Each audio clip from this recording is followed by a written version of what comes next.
Il n'est nulle question de donner une étiquette de pape à Saint-Pierre, ni même de lui coller l'étiquette catholique, ce qui serait de mauvaise foi. La liste des papes, des premiers papes, est vraiment incertaine parce que la première source qu'on a, c'est de Irénée de Lyon au IIe siècle, mais rien de formel, rien de sûr à ce sujet. Donc, les premiers, ce qu'on appelle les premiers papes sont en fait des évêques, des évêques ou certainement des pasteurs.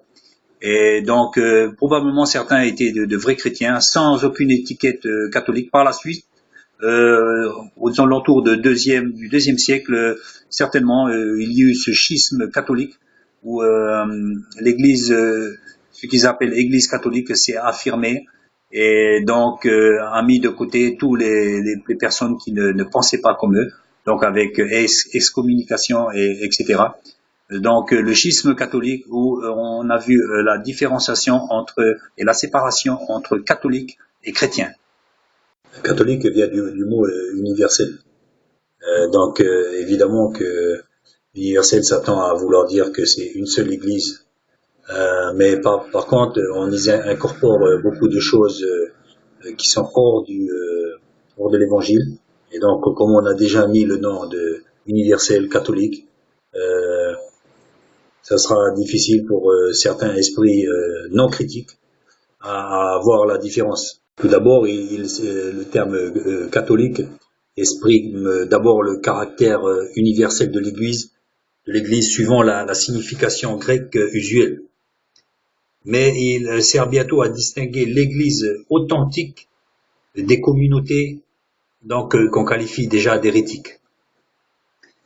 En ce sens, qui deviennent en ce sens symbole d'orthodoxie. À partir du IVe siècle, s'officialise en apparaissant dans le symbole de Nicée comme l'une des 4 notes de l'Église, une sainte catholique et apostolique. Et donc ensuite, le tour de passe-passe est joué, le terme catholique devient dès lors spécifique pour parler de l'Église. Je ne sais pas si vous avez suivi le discernement, exprimant à la fois que l'Église du Christ est répandue dans tout l'univers et qu'elle porte l'intégralité du dépôt de la foi. Voilà, c'est tout simple. Donc voilà comment on fait d'un mot universel, on lui fait le mot catholique et on lui donne le sens de seule Église du Christ. Et ensuite, on n'a plus qu'à faire croire que le mot catholique veut dire l'Église du Christ. Et le tour est joué. Parler d'Église catholique, c'est affirmer que l'Église est universelle. Évidemment, on sait que l'Église est universelle. Donc elle est catholique. Mais non, elle est universelle. Non, elle est catholique. Vous voyez le truc? Qu'elle ne peut se replier sur une communauté ou dans un espace particulier en se coupant de tout. Par contre, elle se permet d'excommunier des personnes et les couper. Pourquoi? Parce que d'après ses principes à elle. En même temps que cela revient à désigner la véritable Église du Christ, la seule légitime et authentique. Mais si vous vérifiez tous les dogmes de l'Église catholique romaine, vous pouvez voir que tout cela ne se trouve pas dans l'Évangile. Donc, il n'y a pas photo, et on ne peut pas se dire l'Église authentique de Christ et avoir inventé des tas de sacrements qui ne tiennent pas la route, pas du tout. Dernièrement, un émissaire du pape, je crois de confession anglicane, est allé dans des églises chrétiennes pour essayer de rassembler toutes ces églises, toutes ces dénominations, évidemment sous l'étendard catholique. Donc au cours de ces entrevues, il demanda à son auditoire, ceux qui sont nés de nouveau, levez la main. Évidemment, dans les églises chrétiennes, beaucoup de gens pourront lever la main parce ils ont eu vraiment des rencontres avec le Christ, ils ont eu les vies changées carrément. Donc ils ont levé les mains et l'émissaire, qu'est-ce qu'il a dit? Vous levez la main, donc vous êtes catholique. Voilà, ça c'est l'esprit catholique.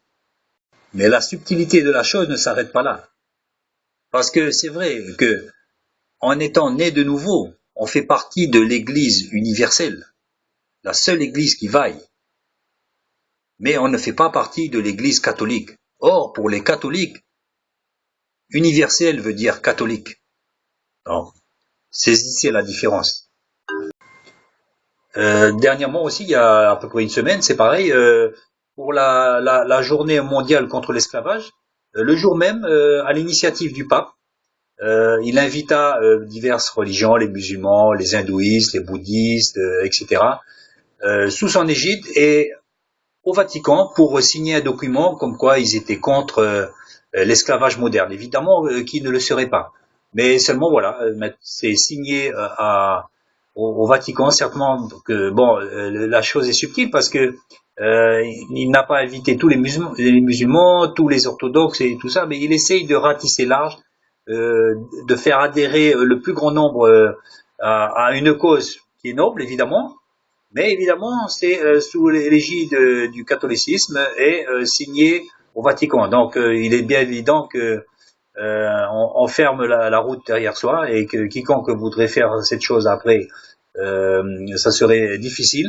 Mais de toute façon, c'est pas la question de faire une chose parce que beaucoup d'ONG le font déjà avec le commerce équitable, etc. Ils sont contre l'esclavage moderne sous toutes ses formes. Qui ne le serait pas?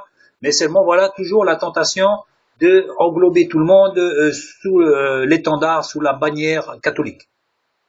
Évidemment, par la suite, il va pas lui dire il va pas dire par exemple aux musulmans vous avez signé le document, non vous êtes catholique, hein. Mais l'esprit est là quoi, hein. On voit bien que les catholiques feignent parfois de laisser du lest et puis de reconnaître des religions, mais en fait, il n'en est pas.